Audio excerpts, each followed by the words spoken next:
Rádio Rio de Janeiro, a emissora da Fraternidade, passa a apresentar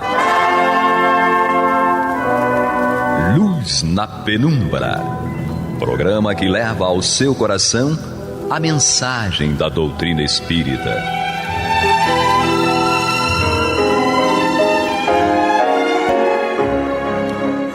E com vocês, Canrobert Bueno e Isabel Nascimento, para o estudo do livro A Gênese, da obra codificada por Allan Kardec. Olá, ouvinte, olá, internauta, você que venha nos alcançar. Iniciamos aqui na Rádio Rio de Janeiro, a rádio que toda família pode ouvir e também ver pelos canais midiáticos da internet. Estamos iniciando mais um estudo da Gênese, a Luz na Penumbra, programa que será levado ao ar no próximo dia 29 de maio de 25. Aqui vamos tratar hoje, como já falei, o capítulo 2º da Gênese, tratando sobre Deus, mas vamos tratar, enquanto assim for possível, a partir do item 8. Lembrando que a Gênese que usamos como referência é a Gênese editada pelo Centro Espírita Leon Denis, mas isso não inviabiliza o seu estudo, a sua busca nas demais obras da Gênese, que também estão editadas pela Federação Espíritas e outras contribuições. Iniciando, aqui na bancada comigo, eu estou com a minha companheira de trabalho, Isabel Nascimento, e hoje um grande convidado, que também já participou do programa Isso é Papo de Espírita, lá do dia 17 de maio. Ele esteve conosco, participou, trouxe um assunto interessante. Você que está aí e puder e quiser rever o assunto, pode buscar no site oficial, pode buscar no app oficial da Rádio Rio de Janeiro, na internet, que foi Cláudio Conte, que está compondo a mesa conosco aqui, vai contribuir com o estudo, e que veio falar sobre inteligência artificial. Não sei nem se ele não vai abordar, porque tanto estudo já usando isso na contribuição da avaliação da doutrina espírita, e também com a Isabel, que estamos estudando aqui. Inteligência artificial, acho que é o mote do momento. Bom, para esse momento, para os nossos ouvintes e internautas, seu bom dia, Isabel, seu bom dia, Cláudio. Meu bom dia, boa tarde, boa noite, né?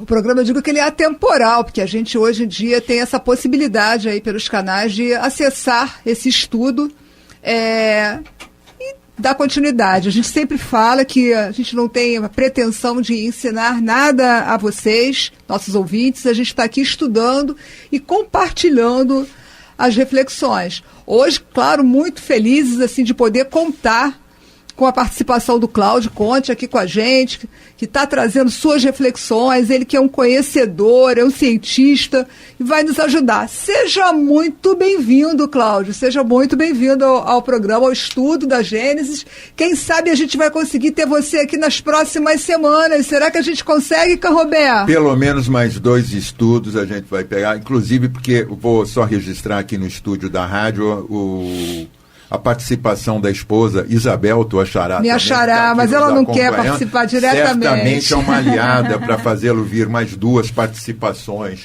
Sim, estamos aqui na Ilha do Governador, Rio de Janeiro, tá bom? Vamos lá, vamos começar, né? Seja muito bem-vindo, Cláudio. Muito obrigado, olá a todos que estão nos ouvindo. É sempre uma grande satisfação participar dessas atividades aqui com vocês. Então, começando, Isabel, é só pelo começo que se inicia. Vamos lá eu vou pedir licença, vou fazer aqui a leitura, porque hoje nós começamos o item 8 da Gênese. Muito interessante esse item 8, não é? Da natureza divina. E assim, comentar sobre Deus à base da Gênese são reflexões muito particulares, porque como já foi colocado, não é dado a nós conhecermos a causa original de Deus, né? Não estamos preparados para isso, mas vamos tentar aqui fazer um tangenciamento leve de proximidade para a gente poder entender um pouco da Gênese. E diz aqui: não é dado ao homem, tá aí, sondar a natureza íntima de Deus. Temerário seria aquele que pretendesse levantar o véu que o oculta dos nossos olhos. Falta-nos ainda o sentido que só se adquire pela completa depuração do espírito, algo que nós não estamos ainda, né? Mas, se o homem não pode penetrar na essência de Deus, tendo como primícia a sua existência, pode, pelo raciocínio, chegar a conhecer-lhe os atributos necessários, uma vez que, reconhecendo o que ele não pode absolutamente ser, sem deixar de ser Deus, deduz daí o que ele deve ser. Aqui já dá um nó, né? Eu vou até dar uma paradinha e já vou jogar aqui para a Isabel e para o Cláudio fazerem as suas participações a respeito disso, porque não teve começo e não terá fim essa divindade, que a tantos nomes pode responder, mas que a Gênese, que é a última obra de Kardec no Pentateuco, já traz um olhar mais pegado na ciência, mais na razão, né? Sem aquele pieguismo, sem aquele apego de Deus que outras religiões, a seu tempo, a seu turno e conforme a necessidade, também fizeram suas interpretações e que devemos respeitar. Cláudio? Não, eu já ia jogar para o Cláudio mesmo. É bem interessante, assim, acho que a proposta desse capítulo, né, já não é mais definir, não é mais a pergunta o que é Deus, né? Isso aí já ficou lá atrás na primeira pergunta do Livro dos Espíritos. Agora a gente está pensando mais em trabalhar sobre essa questão da essência íntima de Deus. Fala para a gente um pouco, baseado aqui no estudo da Gênese, Cláudio. Bom, vamos tentar trazer um pouco de reflexões acerca desse tema. A codificação é muito interessante, né? Como todo. E Kardec, ele sempre aborda as coisas de uma forma que eu gosto muito, que eu acho muito interessante.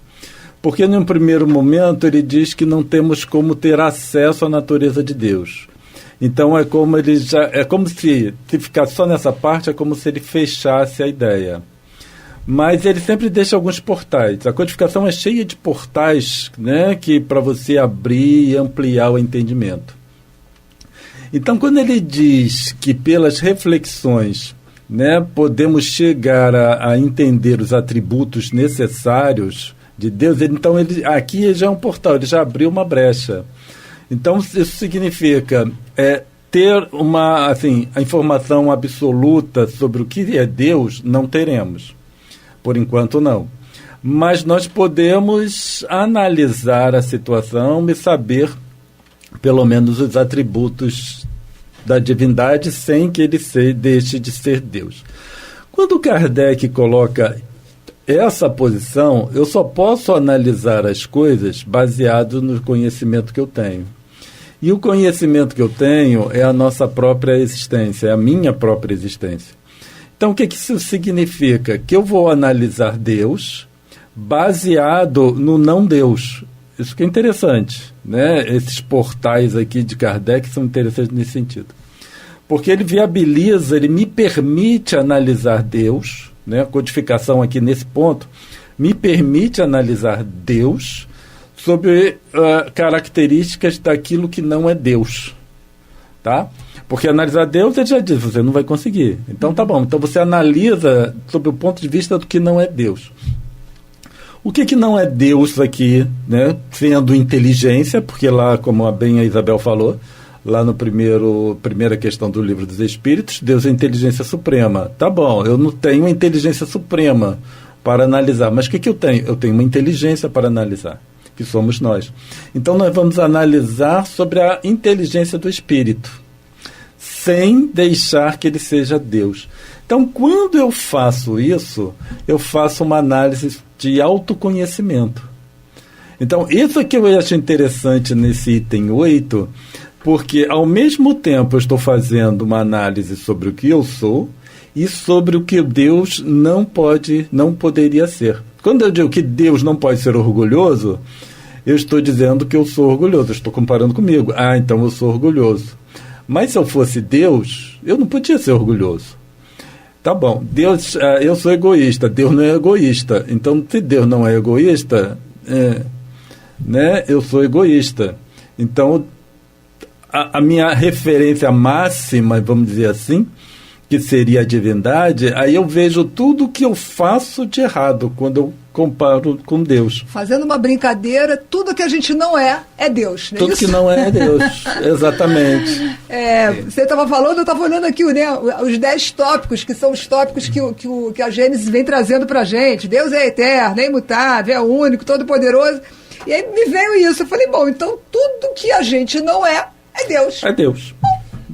A gente pode perceber isso na realização das leis divinas e das leis humanas. As leis humanas precisam constantemente, embora não consigam, serem atualizadas pela evolução social, característica geográfica e também uma característica do planeta, né? Você tem que atualizar as leis, né? Eu estou falando do tempo da própria formação da obra do Pentateuco, lá no século XIX para hoje, as leis, tanto da França como de mais outros países e o Brasil, tiveram suas mutações. A lei divina não tem mutação. Não tem. Porque a gente não consegue, na verdade, espelhar. A gente, nesses 10 tópicos, como a Isabel colocou, Deus é eterno, imutável, imaterial, esse todo-poderoso já é uma busca nossa de subserviência para se esconder atrás da falha, não acha, não? Essa colocação toda de que não pode mudar as leis é interessante. Mas na consciência atual. Sim, na consciência atual. Porque a gente percebe o quão confuso é essa ideia de Deus na mente das pessoas. Então, por exemplo, uma vez eu estava fazendo um estudo, só para citar, e eu estava falando com relação a Deus, e aí eu estava falando que Deus, apesar de ser onipotente, ele não pode tudo. Porque se ele muda, ele pode, aí você vai me dizer, ele pode mudar as leis. Tá bom, mas se ele mudar as leis, ele deixa de ser imutável. Então, quer dizer, se você altera uma coisa, você muda outra. E aí teve uma pessoa que entrou em crise. Causa e efeito, né? Vamos lá. Terceira lei de Newton, que a gente traz aqui como lei de causa e efeito. Não, olha, tem que lembrar Newton, cientista que é pai da razão da física, da mecânica, da física mecânica, e que coloca na terceira lei isso, olha, causa e efeito, você vai ter consequência, né?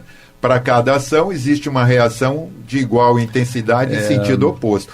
E daí é fato, né? Você desculpa só colocar rapidinho. A gente fica falando, que fiz eu a Deus, né? Isso, olha só, a consequência dos teus atos para consigo mesmo. Daí a perfeição dessa lei, da lei divina, no que se coloca em relação ao nosso estado de consciência inteligente agora, né? Você, cientista, sabe que no buscar o espaço, 10 anos atrás para agora, nós já mudamos uma condição de conceitos e estruturas e descobertas extraordinárias, né? Que mudam o modo de olhar e perceber a vida também. Estava pensando aqui, isso que você falou, né? Que a gente usa muito essa frase. O que eu fiz para Deus para merecer isso? Isso aí vem muito da questão do antropomorfismo que a gente fez da visão de Deus, né? Eu não sei, quando eu era menor, né? Criada dentro da tradição católica, eu provavelmente interpretei mal o que me diziam, mas eu imaginava Deus como um velho, barrigudão, com uma barba muito grande, que tinha um caderno na mão, anotando as minhas faltas, os meus erros, entendeu? Que arrogância, né? Deus está tomando conta direto da tua vida. Era uma coisa assim, enfim. Hoje eu olho para trás e falo, muito provavelmente foi o que eu imaginei, né? O que eu entendi. Não devem ter me falado isso. Mas era essa questão do antropomorfismo. E eu acho que esse capítulo vem muito, né, para nos ajudar isso. As revistas espíritas também trouxeram muito esse assunto aí. Só para a gente dar um break aqui, Roberto, estamos chegando agora na metade do nosso programa. Para quem está entrando agora, pegou o programa já depois do seu começo, estamos aqui no estudo da Gênesis, capítulo 8, discutindo... Não, item 8, capítulo 2, capítulo 2, item 8, tá? Então vamos dar continuidade. Cláudio, fala um pouquinho mais pra gente então sobre isso. Pois é, então o que isso significa? Isso nós precisamos ter em mente, que toda essa questão, quando nós falamos onipotente e imutável, é na nossa percepção. Tá? Porque se você for fazer uma análise mais profunda com relação a isso, aí você vê que há uma dificuldade de gerência, porque a onipotência com a imutabilidade, ela entra em conflito, por exemplo, esse é um ponto, a partir do momento em que você vai considerar que Deus não pode mudar as suas leis. Tá? Mas na nossa interpretação, Deus não pode mudar as leis porque as leis são perfeitas. Se são perfeitas, ele não precisa mudar, certo? Porque ele já fez aquilo. Mas se Deus desejar mudar, aí entra em conflito. Então, por isso que, às vezes, nós temos... Aqui eu vou trazer mais uma conotação para nós analisarmos a respeito. Porque a gente percebe que no movimento espírita nós temos as coisas muito formatadas e você não pode mudar o biscaninho. Mas a coisa não é assim. É aquela história, né? Saímos de uma caixinha lá no século XIX, entrou em outra, não pode mais abrir essa caixinha, ela ficou fechada. Porque as pessoas se molestam quando você fala tal coisa. Então, por exemplo, se eu fechar que Deus é onipotente, tá? Deus é onipotente. Isso significa, porque a premissa básica da ressurreição é a onipotência de Deus. Então nós vemos uma abordagem sobre a ressurreição de uma forma tão rigorosa no meio espírita, mas se você não aceitar a reencarnação, a ressurreição, não estou falando que é para aceitar, não, a gente só está falando a problemática. Se eu não aceito a ressurreição, eu estou dizendo que Deus não é onipotente. Então, o que acontece? Tudo precisa ser analisado e não adianta você fechar esse conceito da forma como é normalmente fechado.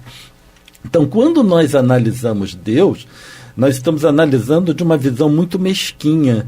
Como é uma visão mesquinha, né, muito limitada, ela é cheia de falhas. Mesquinha porque nos locupleta, né? Traz um conceito até do... Não, mesquinho de acanhado. Acanhado, de repente, mesquinho não é a palavra certa. Mesquinho de acanhado. Talvez por incapacidade mesmo ainda da gente poder fazer essa reflexão. É incapacidade. Você não vai discutir não vai tentar fazer com uma criança de jardim de infância. E eu acho que agora eu dedurei minha idade, né? Porque agora acho que já não tem mais jardim de infância, não. Não volta, não. Não tem mais, não. Eu acho que não. Mas uma criança lá da alfabetização. Na formação básica. Da formação básica.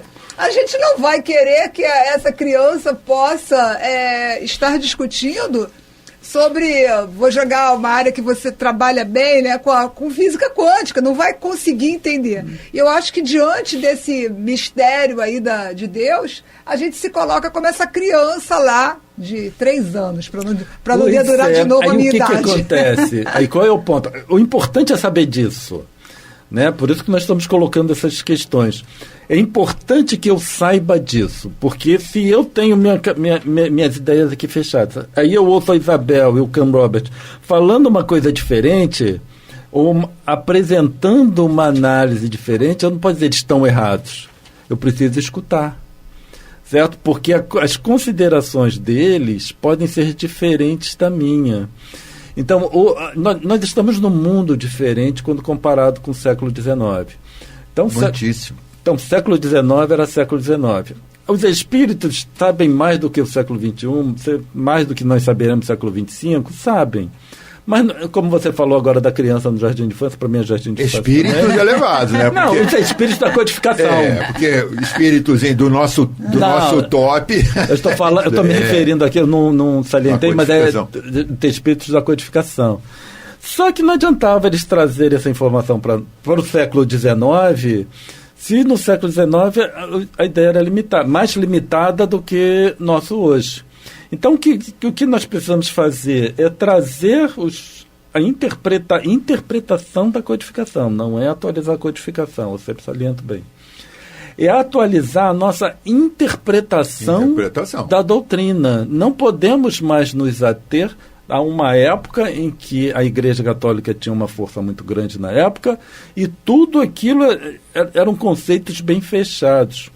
Inclusive você percebe nitidamente alguns pontos da codificação que eu percebo assim, Kardec deixou isso para ter uma aceitação um pouco melhor. Eu acho que André Luiz seria um exemplo bem, não concreto, mas assim, o que André Luiz falou no século passado era para a maioria de nós. Eu sempre falo algo da pineal, assim, tipo, que é algo que, de que ele está falando? E hoje a neurociência... o conceito é da pineal. Ele, né? Ele interrompe, ele passa por cima das pessoas. Não vou mais falar, eu vou sair do estúdio.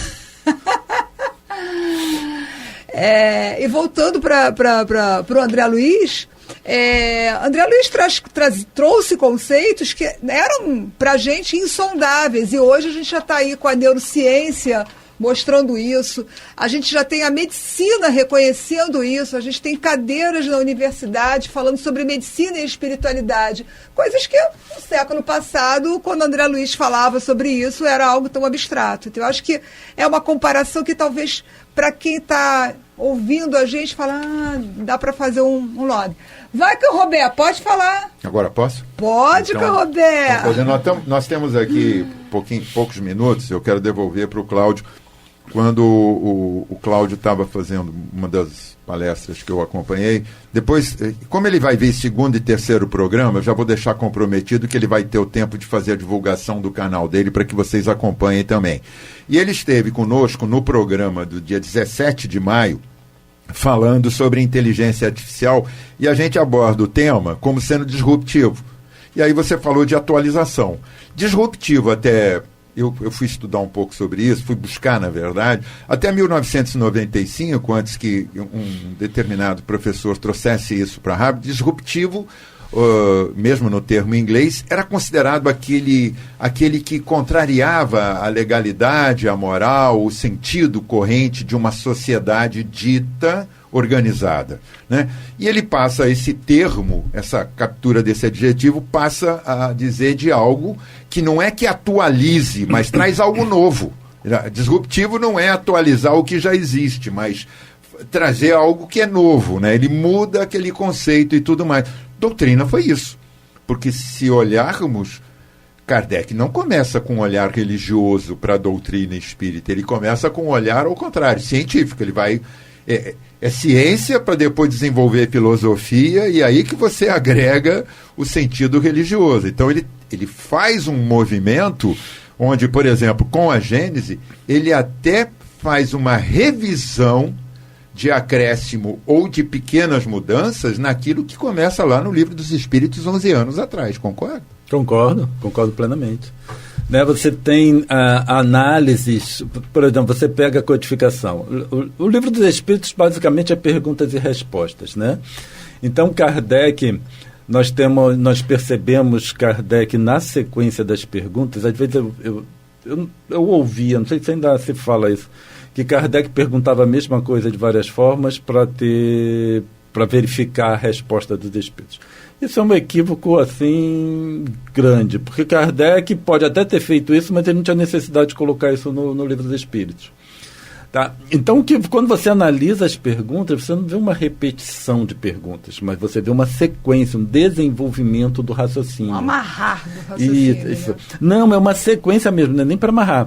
Então, ele pergunta a primeira coisa, depois ele vai ajeitar para ter um aprofundamento maior. Certo? Isso lá no Livro dos Espíritos. Quando nós vamos na Gênese, você imagina, Kardec não tinha doutrina. Né? Eu tenho a doutrina, quando eu comecei eu tinha a doutrina toda para começar. Kardec não. Então Kardec começou do zero. Quando ele chega na Gênese, para escrever a Gênese, ele já tinha 10 anos de experiência de livro de codificação. Né? Então você vai imaginar... crítico, né? Ele vai fazendo a autocrítica, né? Pois é, então você vê a maturidade de Kardec com relação ao espiritismo quando comparado com o seu início. Temos aqui uma contribuição extraordinária. Chegamos aqui ao final desse programa do dia 25 de maio, dia 29, quero desculpar, e estamos aqui com Cláudio Conte nos acompanhando.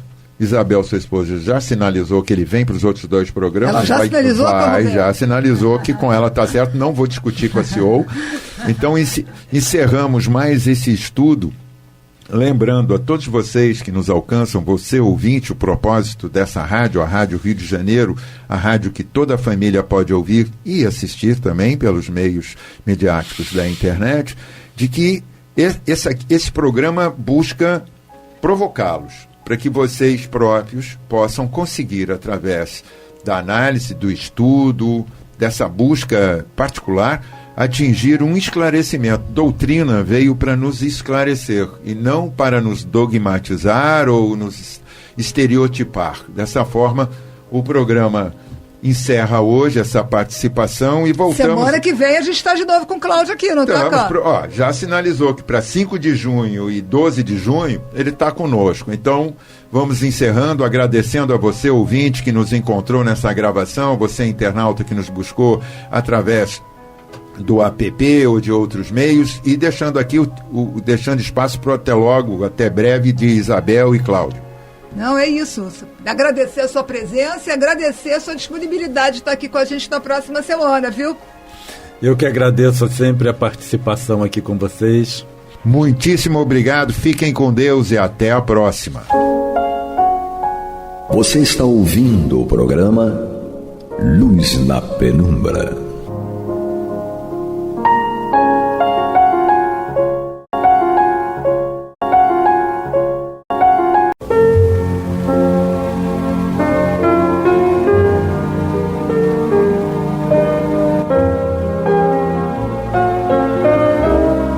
A Rádio Rio de Janeiro está levando ao seu lar e ao seu coração a mensagem consoladora da doutrina espírita, através do programa Luz na Penumbra.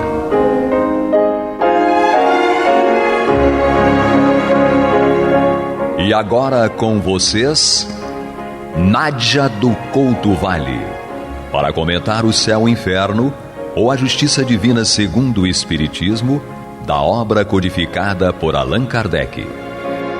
Amados e amadas ouvintes e internautas, que a paz de Jesus permaneça conosco hoje e sempre. Continuamos o estudo desta obra, O Céu e o Inferno, ou a Justiça Divina segundo o Espiritismo. Estamos estudando juntos, aqui no capítulo 3º, na primeira parte, que nosso querido codificador Allan Kardec dedicou ao céu. Um local que nós já aprendemos, inclusive com o Espiritismo, que não é um local físico, é um local ou é um locus vibratório, porque depende da consciência de cada espírito estar mais ou menos vinculado ao páramo de luz, às forças superiores, ou seja, a Deus.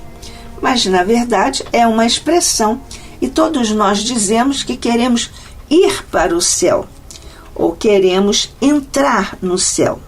Na verdade, nós sabemos que, dependendo do progresso que cada um de nós, como espírito imortal, fizer, isso vai depender, o nosso céu, do próprio trabalho que fizermos como espíritos. Portanto, somos espíritos livres e trabalhamos em nosso próprio adiantamento, com maior ou menor atividade, mais ou menos inteligência, segundo a nossa vontade. E assim, aceleramos ou retardamos o nosso próprio progresso, consequentemente, a nossa própria felicidade.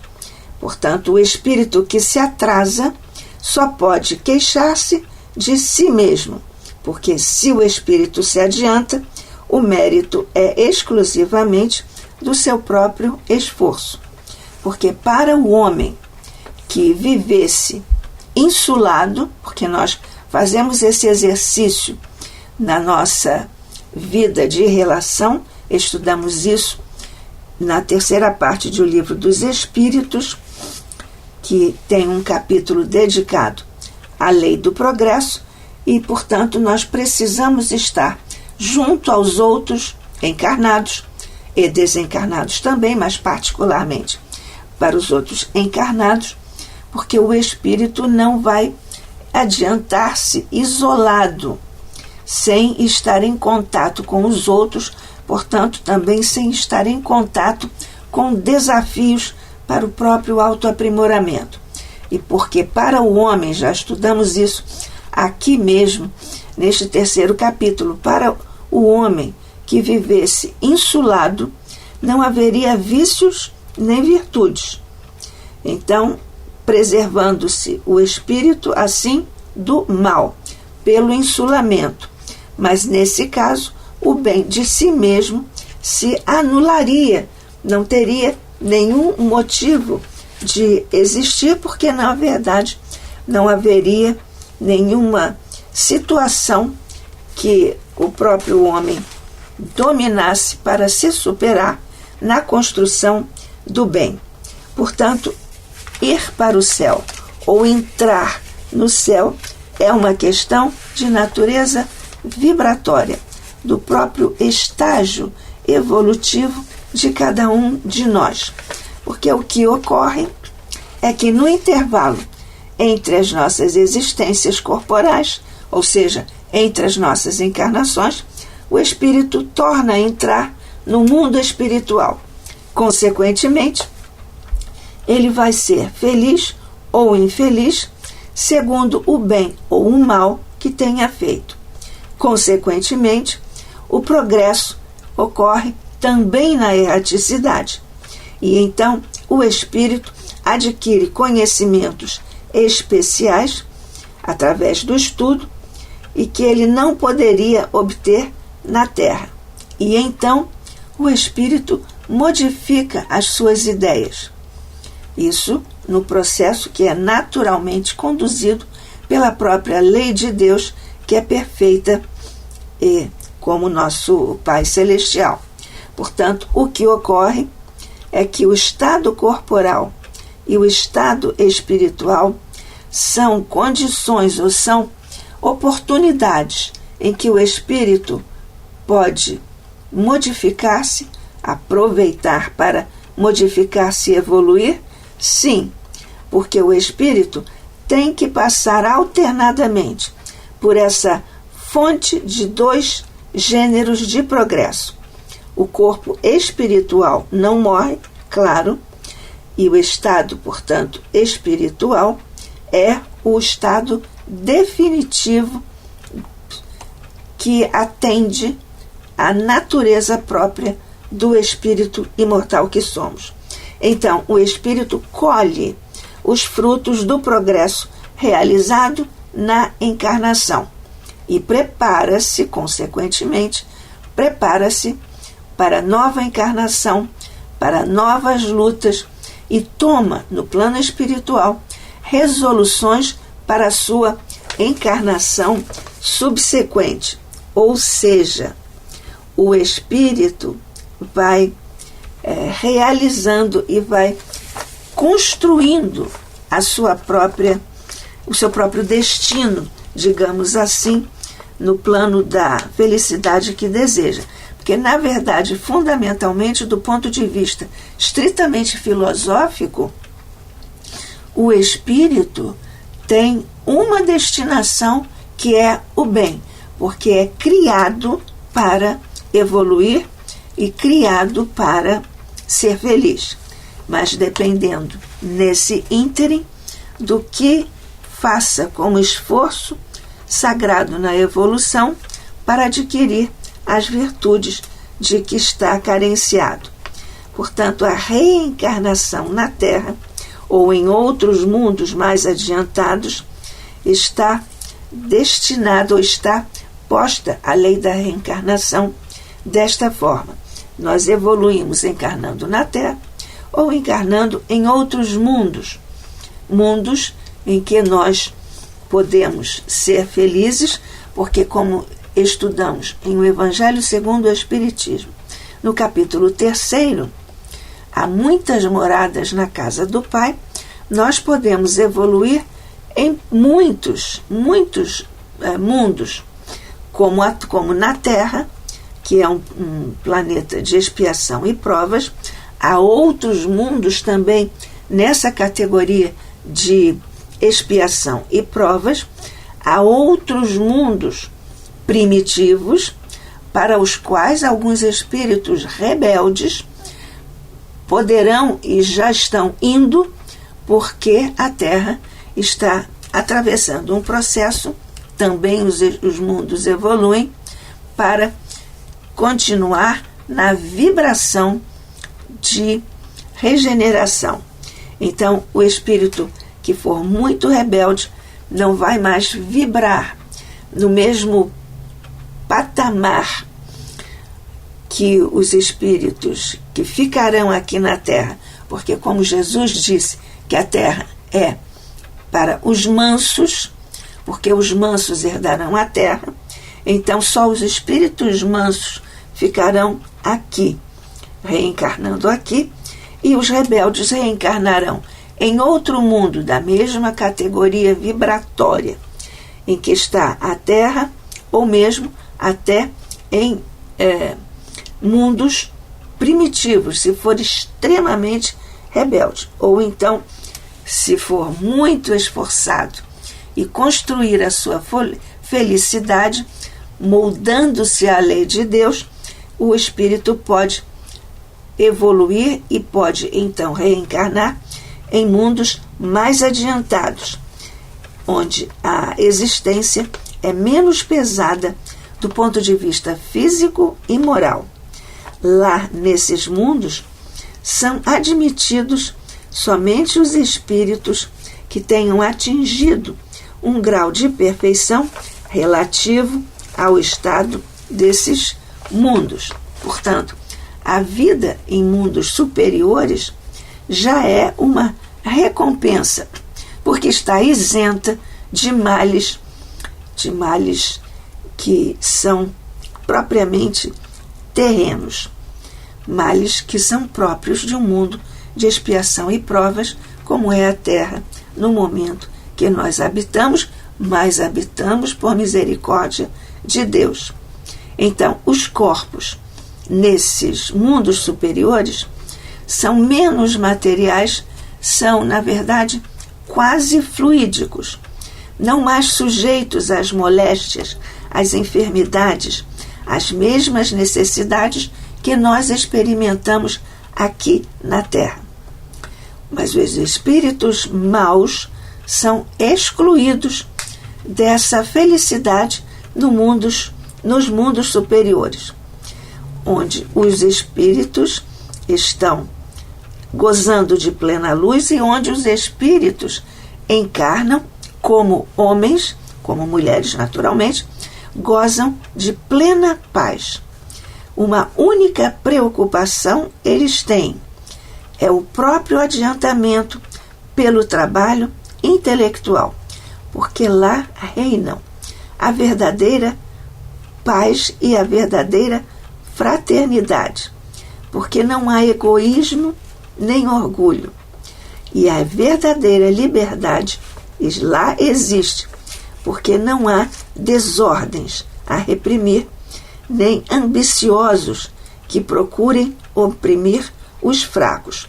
Isso está posto, claro, em O Evangelho segundo o Espiritismo, no capítulo 3, há muitas moradas na casa do Pai.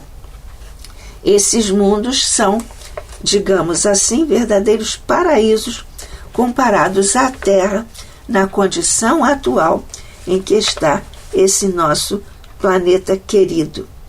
A Terra, portanto, está atualmente na condição de um mundo inferior, destinado à purificação de espíritos imperfeitos como nós.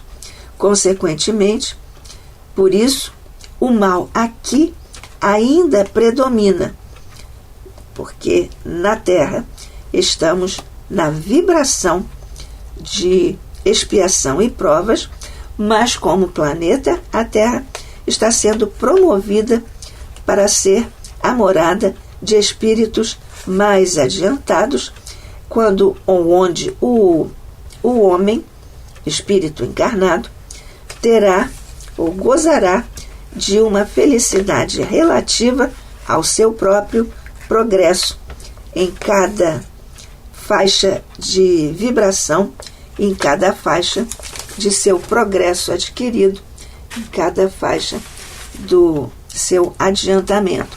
Isso tudo em função da maturidade espiritual que tenha atingido, em que os prazeres são mais sólidos do ponto de vista mais consistentes, mais reais do ponto de vista da vibração como espíritos imortais. O conceito, então, do que é felicidade está posto desta forma na doutrina espírita, ou segundo a doutrina espírita, como nós estudamos aqui na Rádio Rio de Janeiro, a emissora da Fraternidade, eu, Nádja do Couto Vale, e você, amigo, amiga, ouvinte, internauta, aqui no programa Luz na Penumbra. Portanto, o que é a felicidade está bem colocado, definido e constituído pela doutrina espírita, que ratifica o Evangelho de Jesus, quando ele disse: meu reino não é deste mundo, um mundo de expiação e provas. Mas Jesus veio aqui para nos lecionar, nos ensinar como vencer o mundo. Ele próprio disse: eu venci o mundo. E nós também venceremos, porque estamos orientados por ele e já despertamos para a necessidade de construirmos o nosso próprio progresso. Portanto, para espíritos bem-aventurados, a felicidade não é a ociosidade contemplativa, meramente, exclusivamente contemplativa, sem fazermos nada. Não é a, digamos assim, a eterna e fastidiosa inutilidade, o ócio, mas é constante atividade. A felicidade, mas, no entanto, não é isenta de fadigas, como nós vemos, por exemplo, no caso em que Joana de Ângeles, nossa querida mentora espiritual, nos fala sobre o trabalho. Essa constante atividade é o trabalho. O trabalho é fonte da nossa felicidade. E em sua obra Estudos Espíritas, pela pena de nosso querido Divaldo Franco, ela nos fala sobre a nossa autoeducação através do trabalho.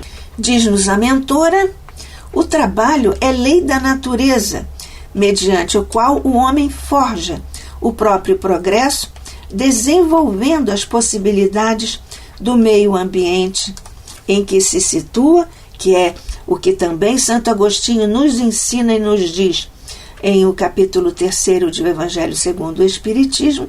E continua Joana aqui dizendo: ampliando os recursos de preservação da vida por meio das suas necessidades imediatas na comunidade social onde vive, naturalmente, o espírito encarnado. Desde as imperiosas necessidades do comer e beber, defender-se dos excessos climatéricos, até os processos de garantia e preservação da espécie pela reprodução, o homem vê-se coagido à obediência à lei do trabalho, que é também aqui uma lembrança que temos sobre a hierarquia das necessidades humanas básicas na famosa pirâmide de nosso psicólogo, querido psicólogo, na hierarquia de Maslow. Então, o trabalho, no entanto, não se restringe apenas ao esforço de ordem material, física, mas também intelectual, pelo labor desenvolvido, objetivando as manifestações da cultura, do conhecimento, da arte e da ciência. No caso de mundos mais primitivos, que é o caso da Terra, quando nós temos o registro da evolução humana em nosso planeta, nós vemos que o primeiro trabalho do homem é dominar a Terra do ponto de vista material, como nós estudamos em várias situações, em vários momentos da evolução, tanto do planeta, fisicamente falando, quanto da humanidade, todos nós aqui nesse labor também espiritual e moral. O trabalho, porém, diz-nos Joana de Ângeles, apresenta-se ao homem como um meio de elevação e como expiação de que tem necessidade para resgatar o abuso das forças, quando entregues à ociosidade ou ao crime, na sucessão das existências pelas quais evolute. Não fora o trabalho, e o homem permaneceria na infância primitiva, sendo por Deus muitas vezes facultado ao fraco de forças físicas os inapreciáveis recursos da inteligência, mediante a qual granjeia progresso e respeito, adquirindo independência econômica, valor social e consideração, contribuindo poderosamente para o progresso de todos. E continua a mentora, nessa mesma obra Estudos Espíritas. E nós temos aqui, então, a continuidade de seu precioso raciocínio. A lei do trabalho, porém, impõe-se a todos, e ninguém fugirá dela, da lei do trabalho, impunemente, deixando de ser surpreendido mais adiante. A homem algum é permitido usufruir os benefícios do trabalho de outrem, ou seja, de terceiros, sem a justa retribuição, e toda exploração imposta pelo usuário representa cárcere e algema para si mesmo na sucessão das existências inevitáveis a que se encontra impelido a utilizar. Do trabalho mecânico, rotineiro, primitivo, para o simples a automação.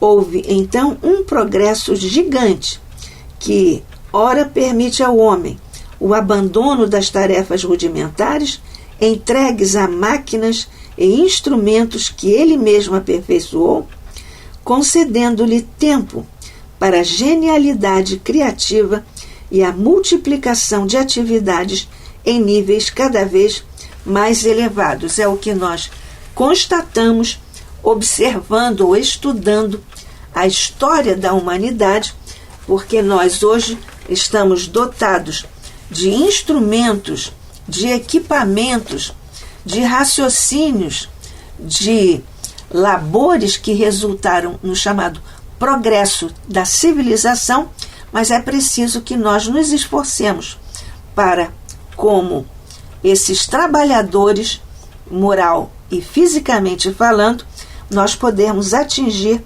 essa felicidade que nós desejamos para nós e para toda a humanidade.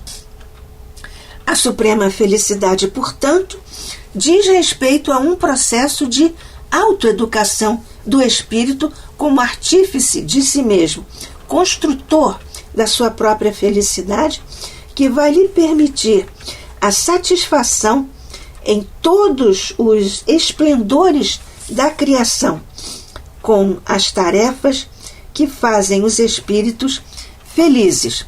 Por isso nós temos, estudando também em O Livro dos Espíritos, e aqui em O Céu e o Inferno, ou A Justiça Divina segundo o Espiritismo, nós temos as missões dos espíritos felizes, com um sentimento, porque eles têm um sentimento de integração em todas as coisas, de penetração de todas as coisas, vendo a felicidade que há na criação divina, que está patente na criação de Deus. Então, há nas missões dos espíritos felizes, eles vivem a ausência de sofrimentos físicos e morais e têm satisfação íntima, um mundo íntimo de tranquilidade, de serenidade da alma, que é imperturbável.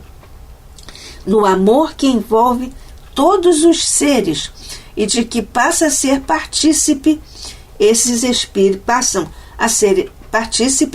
esses espíritos felizes, no amor que envolve todos os seres, em função da ausência de atrito pelo contato com os maus, como acontece atualmente em nossa vilegiatura carnal, aqui na Terra, um mundo de expiação e provas. Então, sobretudo, vivem os espíritos felizes, sobretudo, a contemplação de Deus e a compreensão dos mistérios de Deus que são revelados aos mais dignos. Portanto, a felicidade também está nas tarefas que nos fazem felizes. E isto, por acaso, não é verdadeiramente o céu, porque os puros espíritos são os Messias, são os mensageiros de Deus na transmissão e execução das vontades divinas, as vontades de Deus. Então preenchem as grandes missões esses espíritos felizes, presidem a formação dos mundos, como Jesus, com relação ao planeta Terra, e presidem a harmonia geral do universo, com tarefas apenas daqueles que chegam à perfeição. Esta é uma condição que está destinada a todos nós, dependendo apenas do nosso esforço, da nossa vontade, para nos aperfeiçoarmos pelo trabalho justo, digno, na seara do bem. Que a paz de Jesus permaneça conosco, hoje e sempre. Que assim seja.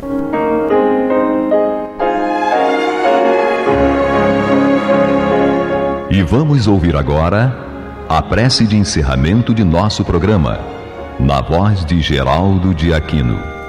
Jesus, dá-nos coragem para a luta, piedade para os insultos e misericórdia para as injustiças e ingratidões. Limpa nossa alma de inveja e ambições mesquinhas, de ódio e de vingança o nosso caminho. E que dentro em pouco, ao recolher-nos de novo ao calor do nosso leito, para que o sono nos dê a paz e o esquecimento das tristezas humanas, possamos sentir, Senhor, no mais íntimo de nosso ser, a doçura indefinível do Teu amor e a grandeza incomparável da Tua divina presença. Que assim seja.